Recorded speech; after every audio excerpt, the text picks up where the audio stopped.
حي على الصلاة. بسم اللہ الرحمن الرحیم. الحمدللہ رب العالمین والصلاة والسلام علی سید الانبیاء والمرسلین. اللہم صلی علی سیدنا و نبینا مولانا محمد وبارک وسلم. صلاۃ و سلام علیک یا سیدی یا رحمۃ للعالمین. یا ربی بالمصطفیٰ بلغ مقاصدنا واغفر لنا ما مضى یا واسع الکرم. السلام علیکم ورحمۃ اللہ وبرکاتہ. معزز ناظرین، آپ دیکھ رہے ہیں پروگرام حی علی الصلاۃ. ناظرین، گزشتہ پروگرام میں ہم نے آپ کے سامنے مریض اور مسافر کی نماز کے حوالے سے کچھ ضروری احکام بیان کیے تھے، اور آج کے پروگرام میں ہمارا موضوع ہے قضاء نماز کے حوالے سے، قضاء عمری کے حوالے سے اور نماز جنازہ کے حوالے سے. ناظرین، یہ دونوں موضوع بھی یقیناً بہت اہم ہے. ہم میں سے ہر شخص کو ان دونوں قسم کی نمازوں کا یقیناً واسطہ پڑتا ہے. قضاء نمازوں کا بھی ہر شخص سے تقریباً تعلق ہوتا ہے، اور نماز جنازہ بھی ہر شخص کے ساتھ اس کا تعلق موجود ہے. اس لیے ناظرین، ہمیں چاہیے کہ ہم ان دونوں نمازوں کے حوالے سے جو احکام ہیں ان کو بہت توجہ کے ساتھ سماعت کریں، خود بھی ان کا مطالعہ کرنے کی کوشش کریں، اور علماء سے بھی ہم معلوم کرنے کی کوشش کریں تاکہ ہماری نالج میں بھی اضافہ ہو اور ہمارے عمل کی بھی اصلاح ہو. قضاء نمازیں اور نماز جنازہ یہ دونوں ایسی اہم چیزیں ہیں کہ ان دونوں کا تذکرہ ہمیں باقاعدہ احادیث مبارکہ میں بھی ملتا ہے، اور بعض چیزوں کا اشارہ ہمیں قرآن مجید میں بھی ملتا ہے. ناظرین، قضاء نمازوں کا جہاں تک معاملہ ہے تو احادیث مبارکہ میں اس کا جو واضح ترین ذکر ہے وہ غزوہ خندق کے موقع پر، کہ جس میں مشرکین کی وجہ سے 4 نمازیں رہ گئیں نبی کریم صلی اللہ علیہ وسلم کی اور پورے لشکر کی، جس میں ظہر کی نماز، عصر، مغرب اور عشاء کی نماز. تو وہ 4 نمازوں کا تذکرہ ہمیں احادیث مبارکہ میں ملتا ہے. تو اس میں وہ حدیث پاک میں یہ ہے کہ حضرت بلال رضی اللہ تعالیٰ عنہ کو پھر نبی کریم صلی اللہ علیہ وسلم نے فرمایا کہ اب اذان کہو. پھر انہوں نے اذان کہی، اور پھر اقامت کہی گئی تو ظہر پڑھی گئی. پھر انہوں نے اقامت کہی تو پھر عصر، پھر مغرب اور پھر عشاء. تو یہ 4 نمازیں ادا کی گئیں. تو یہ قضاء نماز کرنے کا واضح ترین ثبوت ہے. بعض لوگ یہ سمجھتے ہیں کہ جو نماز رہ جائے تو اس کو اتنا قضا کرنے کی، ادا کرنے کی ضرورت نہیں ہے. تو ناظرین، یہ یقیناً شیطان کا ایک بہت بڑا وسوسہ ہے کہ اولاً تو آدمی خدا نخواستہ نماز ہی ادا نہ کرے، پھر ادا نہ کرنے کے بعد طرح طرح کی تعویلیں کرے، اور وہ یہ سمجھے کہ بس جو ہو گیا سو ہو گیا، یا اللہ تعالیٰ بہت معاف کرنے والا ہے لہذا مجھے ادا کرنے کی ضرورت نہیں ہے، اب نئے سرے سے جو اگلی نمازیں میں ان کو ادا کر لوں. تو ناظرین، یہ بہت بڑی غفلت ہے اور بہت بڑا وسوسہ ہے. اولاً تو دیکھیں، ہماری کوشش یہ ہونی چاہیے کہ ہم اپنی نماز کو ضائع ہی نہ کریں، ہم اپنی نماز کو قضا ہی نہ کریں. سب سے بڑی کوشش تو یہ ہے کہ ہم جماعت کے ساتھ ادا کریں. پھر اگر بالفرض جماعت نکل جائے تو کم از کم ہم اس نماز کا وقت ضائع نہ کریں، وقت کے اندر اندر اس کو ادا کرنے کی کوشش کریں، تاکہ ہمارے ذمے وہ تاخیر کرنے کا، لاپرواہی کا گناہ لازم نہ آئے. کیونکہ تاخیر کرنا، لاپرواہی کرنا، جبکہ وہ بغیر عذر کے ہو، بغیر کسی معقول وجہ کے ہو، ناظرین اس میں مسلسل گناہ ملتا ہے، اور اللہ تبارک و تعالیٰ کی بہت شدید اس کے اندر ناراضگی ہے.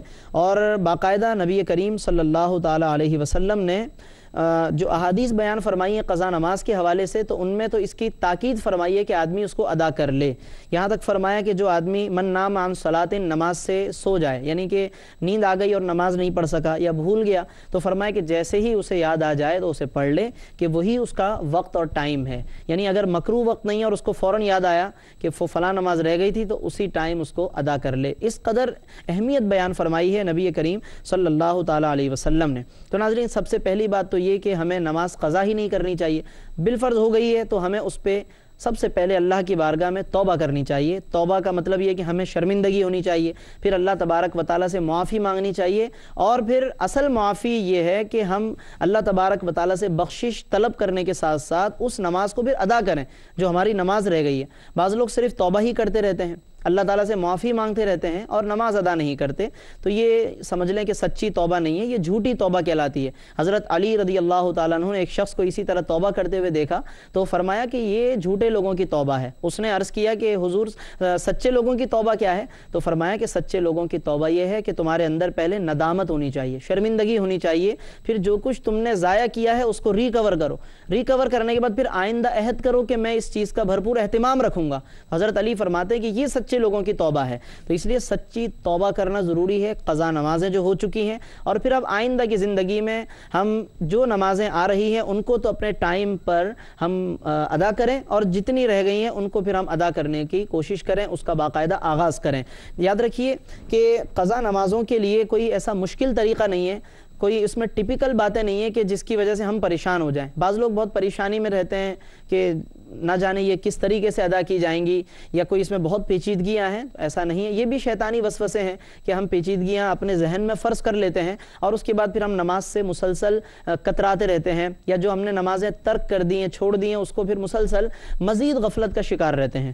ناظرین، بہت آسان طریقہ ہے قضائے عمری کے حوالے سے کہ جن لوگوں کی بہت ساری نمازیں رہ جاتی ہیں تو ان کے لیے آسان طریقہ یہ ہے کہ وہ اپنا جب سے وہ نمازیں انہوں نے ترک کی ہیں، مثلا بالغ ہونے کے بعد سے لے کر، اگر جب سے انہوں نے ترک کی ان کو وہ وقت کا اندازہ ہو، تو اس وقت سے لے کر اب تک، یعنی جب انہوں نے توبہ کا ارادہ کر لیا، باقاعدہ ادا کرنے کا ارادہ کر لیا، تو اس پورے وقت تک جتنا بھی عرصہ ہے اس کو کیلکولیٹ کر لیا جائے، ہر روز کی 6 نمازوں کا حساب لگا لیا جائے۔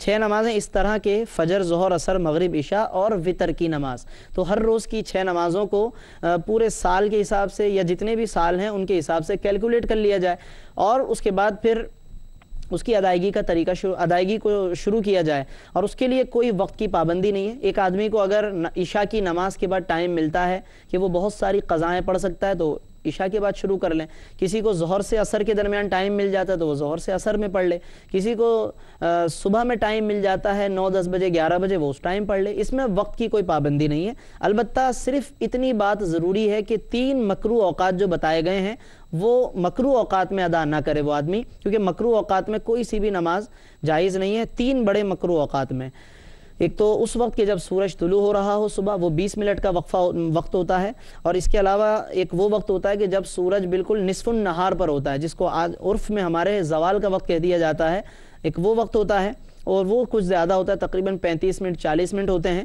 اس کو ہر روز نقشے میں معلوم کر لینا چاہیے۔ اور اس کے بعد تیسرا وقت ہے غروب آفتاب، یعنی مغرب کی اذان سے 20 منٹ پہلے کا وقت۔ یہ 3 بڑے مکروہ اوقات کہلاتے ہیں، ان میں کسی قسم کی نماز اور سجدہ وغیرہ جائز نہیں ہے۔ ان کے علاوہ ناظرین باقی جتنے بھی اوقات ہیں، دن رات میں کوئی سا بھی ٹائم ہو، اس میں آپ اپنی قضا نمازیں ادا کر سکتے ہیں، ایک ساتھ بہت ساری ادا کر سکتے ہیں، ایک ساتھ بہت ساری فجر پڑھ لیں، ایک ساتھ بہت ساری ظہر پڑھ لیں، بہت ساری عصر پڑھ لیں، یا ایک فجر، ایک ظہر، ایک عصر، مغرب، ایک عشاء، ایک وتر، اس طریقے سے پڑھ لیں، جس طرح مرضی آئے ترتیبیں مقرر کر کے نماز کو شروع کریں۔ اور ناظرین، نیت کرنا بھی کوئی مشکل نہیں ہے۔ نیت کرنے کا بہت آسان طریقہ یہ ہے کہ ہر نماز کے لیے ایک ذہن میں یہ ارادہ بٹھا لیں کہ میں اپنی زندگی کی پہلی فلاں نماز پڑھ رہا ہوں، مثلا پہلی فجر کی نماز پڑھ رہا ہوں۔ ہر روز یہی ارادہ کریں، ہر فجر کے لیے یہی ارادہ کریں کہ پہلی فجر، پھر پہلی ظہر، پہلی عصر، روزانہ یہی ارادہ رکھنا ہے، کیونکہ جب ہم ایک ادا کر لیں گے تو اس کے نیچے والی خود بخود پہلی ہو جائے گی، جب وہ بھی ادا کر لیں گے اس کی نیچے والی پھر پہلی ہو جائے گی۔ تو ہر روز یہ ارادہ کہ جو بھی پہلی میری قضا ہوئی میں وہ ادا کرتا ہوں، تو جو ادا ہوتی جائیں گی اس کے بعد والی خود بخود پہلی ہوتی جائیں گی۔ یوں نیت کرنا بھی کوئی مشکل کام نہیں ہے، لہذا ہمیں نیت کے معاملے میں بھی کوئی پیچیدگی نہیں ہے۔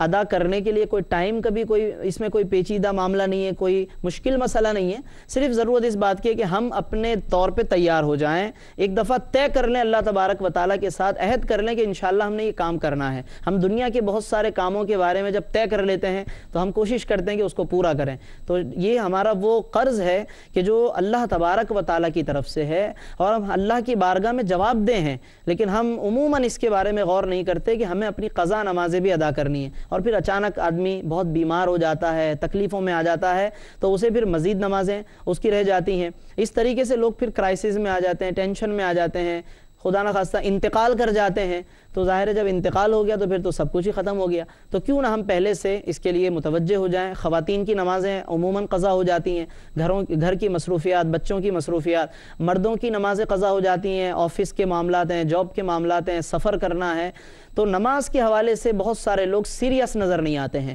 تو کیوں نہ ناظرین ہم اس حوالے سے سیریس ہو جائیں۔ اللہ تبارک و تعالیٰ کے معاملات میں ہمیں سیریس ہونا چاہیے، تو اس طرح انشاءاللہ ہمیں اپنی قضا نمازوں کا اہتمام کرنے کی سعادت حاصل ہو جائے گی، اور جو ہمارے ذمے ایک بہت بڑا قرض ہے انشاءاللہ وہ بھی آہستہ آہستہ ادا ہوگا۔ اور یقیناً ہمیں اللہ سے امید رکھنی چاہیے کہ جب ہم اللہ کا یہ قرض ادا کریں گے تو انشاءاللہ جو ہمارے ذمے دنیاوی قرضے ہوتے ہیں اللہ تعالیٰ وہ ادا فرما دے گا۔ اور آج جو میں سمجھتا ہوں کہ جو مشکلات میں ہم پھنس رہے ہوتے ہیں، مختلف طریقوں سے جو پریشانیاں ہیں، اس کی کئی وجوہات میں سے ناظرین ایک وجہ یہ بھی ہے کہ ہم اللہ کا قرض ادا نہیں کرتے، ہمارے ذمے نمازوں پہ نمازیں آتی چلی جاتی ہیں اور ہم اس حوالے سے کوئی پروگرامنگ نہیں کرتے، اس کے حوالے سے کوئی شیڈول نہیں بناتے ہیں ہیں جس کی وجہ سے ہم مشکلات کا شکار ہوتے رہتے ہیں۔ تو ناظرین ہمیں چاہیے کہ قضائے عمری کو ہم پوری اہتمام کے ساتھ ادا کریں اور اس معاملے میں کسی قسم کی غلط روایت کا بھی شکار نہ ہو۔ بعض لوگ ایس ایم ایس کے ذریعے سے غلط سلط روایتیں بھی چلاتے ہیں۔ مثلا رمضان شریف میں جمعۃ الوداع کے حوالے سے یہ روایت بہت ایس ایم ایس کی جاتی ہے کہ جناب جس نے جمعۃ الوداع میں 4 رکعتیں ادا کر لیں نفل کے طور پہ تو اس کی قضائے عمری کے حوالے سے وہ کافی ہو جائیں گی۔ تو یاد رکھیے ایسی کوئی بات نہیں ہے، یہ روایتیں اس طرح کی غلط پھیلائی جاتی ہیں، اور ہم خود عقل سے بھی اگر سوچیں نا کہ ہم نے جو اتنی ساری نمازیں قضا کر دیں اب وہ صرف جمعۃ الوداع کی 4 نفل رکعت پڑھ لینے سے ادا ہو جائیں تو پھر تو نمازوں کا پورا سسٹم ہی ختم ہو گیا نا، کہ آدمی آرام سے قضا کرتا رہے، پھر جمعۃ الوداع میں 4 نفل پڑھ لے اور اس کے بعد جو ہے ساری معافی مل گئی اسے۔ ناظرین تو ایسی کوئی بات نہیں ہے، ہماری شریعت نے ایسا کوئی آپشن نہیں رکھا ہے، ایسا کوئی شارٹ کٹ نہیں رکھا ہے کہ ہم بہت آسانی سے نکل جائیں۔ شریعت نے پورا ایک سسٹم دیا ہے، پورا ایک نظام عطا فرمایا ہے، اور اس نظام اور سسٹم کے ساتھ ہمیں اس طریقے سے نہیں کھیلنا چاہیے۔ ناظرین آج کی ہماری گفتگو میں نماز جنازہ کا بھی تذکرہ شامل ہے۔ نماز جنازہ فرض کفایہ ہے، یعنی کہ فرض کفایہ کا مطلب یہ ہے کہ اگر شہر میں محلے میں سے اس آبادی میں جہاں اس بندے کا انتقال ہوا تو کسی ایک فرد نے بھی نماز ادا کر لی تو باقی لوگوں سے وہ فرض ساقط ہو جائے گا، باقی لوگ گناہگار نہیں ہوں گے۔ لیکن ظاہر ہے کہ یہ نماز جنازہ حقوق مسلمین میں سے ہے، یعنی یہ ان بنیادی حقوق میں سے ہے کہ جو نبی کریم صلی اللہ تعالیٰ علیہ وسلم نے مسلمانوں کے لیے آپس میں ایک دوسرے کے حقوق کے طور پہ بیان فرمائے ہیں، جن میں سلام کرنا بھی ہے اور اسی طریقے سے چھینکنے والے کا جواب دینا بھی ہے، مریض کی عیادت کرنا بھی ہے، نصیحت کرنا ہے، اور اسی طریقے سے نماز جنازہ پڑھنا یہ بھی حقوق میں شامل ہے۔ اس لیے کوشش کرنی چاہیے کہ ہم نماز جنازہ کے اندر شامل ہوں۔ ضروری نہیں ہے کہ ہم نماز جنازہ اسی وقت ادا کریں کہ جب وہ بندہ وہ مرحوم ہمارا اپنا کوئی جاننے والا ہو یا ہمارا کوئی دوست ہو یا اس کے گھر والوں میں سے ہو، بلکہ کوئی بھی صاحب ایمان انتقال کر جائے تو ہمیں اس کی نماز جنازہ ادا کرنے میں سبقت کرنی چاہیے۔ اس سے فائدہ یہ ہے کہ یا تو جتنے بھی افراد شریک ہیں ان میں کوئی ایسا بندہ ہوگا کہ جو اللہ تعالیٰ کا بہت نیک آدمی ہوگا تو اس کی برکت سے اللہ تعالیٰ اس میت کی مرحوم کی مغفرت فرما دیتا ہے، اور پھر اس کی برکت سے اللہ تعالیٰ پورے مجمع کی مغفرت فرما دیتا ہے۔ تو اس لیے نماز جنازہ باعث مغفرت ہے اپنے لیے بھی اور مرحوم کے لیے بھی۔ تو نماز جنازہ ادا کرنے کے معاملے میں ہمیں سستی نہیں کرنی چاہیے۔ بعض اوقات ایسا ہوتا ہے کہ ہم مسجد میں نماز کے لیے جاتے ہیں، فرض نماز کے بعد اعلان ہوتا ہے کہ فلاں کی نماز جنازہ ہے، تو بہت سارے لوگ یقیناً شریک ہوتے ہیں، لیکن ایسا بھی ہوتا ہے کہ شیطان وسوسہ ڈالتا ہے کہ اس میں شرکت کرنا کوئی ضروری نہیں ہے، لہذا لوگ نکل جاتے ہیں، یا کوئی بہت ضروری کام بھی نہیں ہوتا باہر جا کر لیکن پھر بھی نماز جنازہ میں شرکت نہیں کرتے۔ تو اس معاملے میں ہمیں سستی نہیں کرنی چاہیے، نماز جنازہ ادا کرنا بہت بڑی سعادت کی بات ہے۔ اس میں ناظرین کچھ شرائط ہیں۔ ایک تو شرائط کا وہ حصہ ہے کہ جو نمازی کے حوالے سے جس کو ہم اپنے حی علی الصلاۃ کے پروگرام کے شروع میں بیان کر چکے ہیں کہ آدمی کو پاک ہونا چاہیے، قبلے کی طرف منہ ہونا چاہیے، اور اس طرح کی جو بالکل ضروری چیزیں ہوتی ہیں وہ ہم بیان کر چکے ہیں۔ البتہ اس میں وقت کا معاملہ نہیں ہے کہ اس میں جس طریقے سے شروع میں ہم وقت کے حوالے سے کچھ احکام بیان کر چکے ہیں تو نماز جنازہ میں وقت کی کوئی پابندی نہیں ہے۔ البتہ یہ ضرور ہے کہ اگر نماز جنازہ لا کے رکھا ہوا ہے اور اتنا انتظار کیا کہ حتیٰ کہ مکروہ وقت داخل ہو گیا تو اب ادا کرنا منع ہے، لیکن اگر اسی ٹائم لایا گیا اور وہ ٹائم وہ تھا کہ جس میں مکروہ وقت چل رہا ہے تو اس میں ادا کرنے کی اجازت دی گئی ہے۔ لیکن یہ بات ضرور ہے کہ وہ تمام شرائط برقرار رہیں گی کہ جو ہم شروع میں نمازی کے حوالے سے بیان کر چکے ہیں۔ البتہ شرائط کا ایک حصہ وہ ہے کہ جس کا تعلق میت سے ہے، اور میت کے ساتھ جن شرائط کا تعلق ہے ان میں ایک شرط تو یہ ہے کہ وہ میت جس کے اوپر ہم نماز پڑھ رہے ہیں وہ مسلمان ہو۔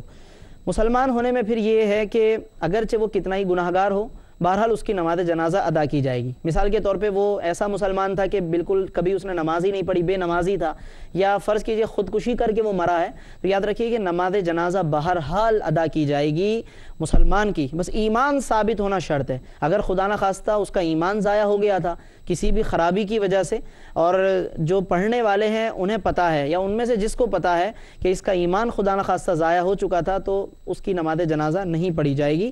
لہذا مسلمان ہونا ایک بنیادی شرط ہے۔ دوسری شرط یہ ہے کہ بدن اور کفن اس کا پاک ہو، اس کو غسل دے دیا گیا ہو اور اس کا کفن بھی پاک ہو۔ اگر خدا نہ خواستہ کفن پاک نہیں ہے یا اس کو غسل نہیں دیا گیا تو اس صورت میں بھی نماز جنازہ نہیں پڑھی جائے گی جب تک کہ پاکیزگی حاصل نہ کر لی جائے۔ اور تیسری شرط ناظرین یہ کہ جنازہ موجود ہونا چاہیے، جس کے اوپر ہم جنازہ پڑھ رہے ہیں وہ موجود ہونا چاہیے. اگر وہ موجود ہی نہیں ہوگا تو بھی اس کی نماز نہیں پڑھی جائے گی. غائبانہ نماز جنازہ کو اسی لیے فقہائے احناف نے ممنوع قرار دیا ہے. جیسے کسی کے انتقال کی خبر آئی اور لوگوں نے صفیں بنانا شروع کر دیں اور غائبانہ نماز پڑھ لی، تو اس طریقے سے صحیح نہیں ہے.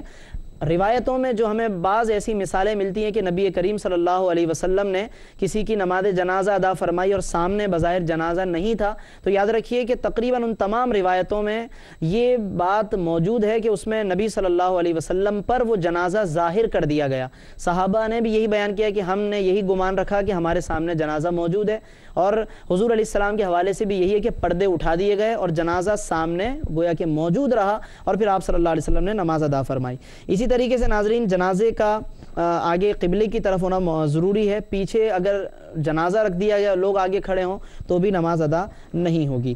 البتہ ناظرین اس میں ایک اہم بات یہ ہے کہ نماز جنازہ میں 4 تکبیرات ہیں اور ایک قیام. یہ جو چیزیں ہیں یہ نماز جنازہ کے ارکان ہیں، یعنی 4 مرتبہ جو ہم اللہ اکبر کہتے ہیں یہ بہت ضروری ہے، اور کھڑے ہو کر نماز ادا کرنا یہ ضروری ہے. ہاں کوئی عذر ہو تو ایک الگ بات ہے، ورنہ قیام بھی ضروری ہے اور 4 تکبیرات بھی ضروری ہیں. باقی جو ہم اس میں ثنا پڑھتے ہیں، درود شریف پڑھتے ہیں، دعا پڑھتے ہیں، یہ سنتیں ہیں. لہذا اگر کسی نے اللہ اکبر جو لفظ ہے تکبیر یہ 4 دفعہ کہہ لیا ہے اور کھڑے ہو کر اس نے جنازہ پڑھی ہے تو نماز جنازہ ادا ہو جائے گی. تاہم ہمیں یہ دعائیں، ثنا اور یہ دیگر چیزیں بھی ہمیں یاد ہونی چاہیے. اچھا، نماز جنازہ کا طریقہ ہم آپ کے سامنے بیان کر رہے ہیں ناظرین، اس کو اچھے طریقے سے سماعت فرما لیں تاکہ ہماری اصلاح ہو جائے. سب سے پہلی چیز تو ہے نیت کرنا. نیت بہت آسان ہے کہ میں نماز جنازہ ادا کرتا ہوں، جس میں پھر آگے یہ کہیں گے کہ ثنا واسطے اللہ تعالیٰ کے، درود شریف واسطے رسول اللہ صلی اللہ علیہ وسلم کے، اور دعا واسطے میت حاضہ کے. میں نماز جنازہ ادا کرتا ہوں، ثنا واسطے اللہ تعالیٰ کے، درود شریف واسطے رسول اللہ صلی اللہ تعالیٰ علیہ وسلم کے، اور دعا واسطے میت حاضہ کے. یہ نیت کر کے، یا دل میں یہ ارادہ ہے ظاہر ہے ہمارا، تو یہ ارادہ بھی کافی ہوتا ہے. بعض لوگ سمجھتے ہیں کہ ارادے کے ساتھ ساتھ الفاظ بھی ضروری ہیں، تو الفاظ ضروری نہیں ہیں. الفاظ ادا کرنا بہتر ہوتا ہے تاکہ ذہن حاضر رہے، ورنہ ارادہ قلبی کافی ہوتا ہے. اس ارادے کے ساتھ پھر اللہ اکبر کہتے ہوئے ہم رکعت باندھ لیں. یہ پہلی تکبیر ہے، اور اس میں پھر ثنا پڑھیں گے ہم. ثنا سبحانک اللہم وبحمدک وتبارک اسمک وتعالی جدک وجل ثناؤک. اس میں یہ اضافہ ہے، یہ اگر اضافہ کوئی نہ بھی کرے تب بھی کوئی حرج نہیں ہے، ورنہ اگر کر لیں تو بہتر ہے. وجل ثناؤک ولا الہ غیرک. اس کے بعد ناظرین پھر دوسری تکبیر کہی جائے گی، اس میں ہاتھ نہیں اٹھائے جائیں گے.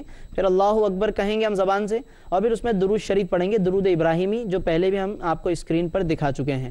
اور اس کے بعد پھر ہم تیسری تکبیر کہیں گے، اللہ اکبر کہیں گے، اور اس کے بعد پھر ہم میت کی دعا پڑھیں گے. اس میں بالغ کی دعا علیحدہ ہے، نابالغ کی دعا علیحدہ ہے، اور پھر نابالغ کے اندر مذکر اور مؤنث کی دعا علیحدہ ہے. تو یہ مجموعی طور پہ 3 دعائیں ہیں جس کو ہم آپ کے سامنے بیان کر رہے ہیں تاکہ ہماری سب کی اصلاح ہو جائے. اگر بالغ میت ہو، چاہے وہ پھر مرد ہو یا عورت ہو، تو اس کے لیے دعا جو ہم پڑھیں گے وہ یہ ہے: اللہم اغفر لحینا ومیتنا وشاہدنا وغائبنا وصغیرنا وکبیرنا وذکرنا وانثانا. اللہم من احییتہ منا فاحیہ علی الاسلام ومن توفیتہ منا فتوفہ علی الایمان. اور نابالغ کے لیے جو ہم دعا پڑھیں گے اس میں اگر وہ نابالغ جو ہے وہ بچہ ہو، مذکر ہو، تو اس کی دعا پڑھیں گے ہم: اللہم اجعلہ لنا فرطا واجعلہ لنا اجرا وذخرا واجعلہ لنا شافعا ومشفعا. اور اگر وہ بچی ہو تو پھر ہم دعا یہ پڑھیں گے: اللہم اجعلہا لنا فرطا واجعلہا لنا اجرا وذخرا واجعلہا لنا شافعا ومشفعا. ناظرین اس کے بعد پھر ہم چوتھی تکبیر کہتے ہیں، یعنی امام جب اللہ اکبر کہتا ہے تو ہم چوتھی تکبیر کہتے ہیں، اور پھر اس کے بعد سلام پھیرتے ہیں. اس میں جو ایک بنیادی چیز ہمیں یاد رکھنی چاہیے سلام پھیرنے کے حوالے سے، کہ بعض لوگ اس کنفیوژن میں رہتے ہیں کہ ہم سلام پھیریں تو ہاتھ کھول دیں یا ایک ہاتھ چھوڑیں دوسرا ہاتھ چھوڑیں. کیا کرنا چاہیے؟ بہت آسان طریقہ ہے کہ جب ہم چوتھی تکبیر کہہ لیں تو اس کے بعد دونوں ہاتھ کھول دیں، دونوں ہاتھ نیچے لٹکا دیں، اور پھر السلام علیکم ورحمۃ اللہ سیدھی طرف، اور پھر السلام علیکم ورحمۃ اللہ الٹی طرف.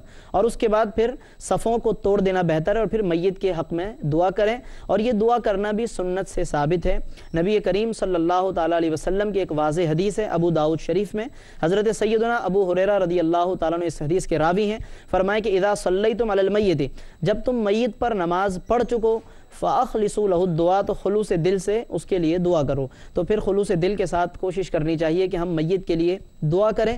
تو یہ نماز جنازہ کا مختصر طریقہ ہے کہ جس میں ہمیں اس کی جو دعائیں ہیں وہ بھی یاد کرنے کی کوشش کرنی چاہیے، اور خصوصاً جو دعائیں بتائی گئی ہیں یا اس کے جو ارکان اور شرائط بتائے گئے ہیں وہ سب ہمیں ترتیب وار معلوم ہونے چاہیے کہ کون سی چیز بہت زیادہ ضروری ہے، کون سی چیز سنت کے درجے میں ہے، تاکہ اگر ہماری کوئی غلطی ہو جائے تو ہمیں معلوم ہو کہ اس غلطی سے کیا نتیجہ مرتب ہوتا ہے۔ ناظرین، اس کے ساتھ ہی ہمارے پروگرام کا وقت ختم ہوا۔ انشاءاللہ اگلے پروگرام میں نماز جمعہ اور نماز عیدین کے حوالے سے آپ کے سامنے حاضر ہوں گے۔ اللہ تعالی ہم سب کو ان مسائل کو یاد رکھنے کی توفیق عطا فرمائے۔ وآخر دعوانا الحمدللہ رب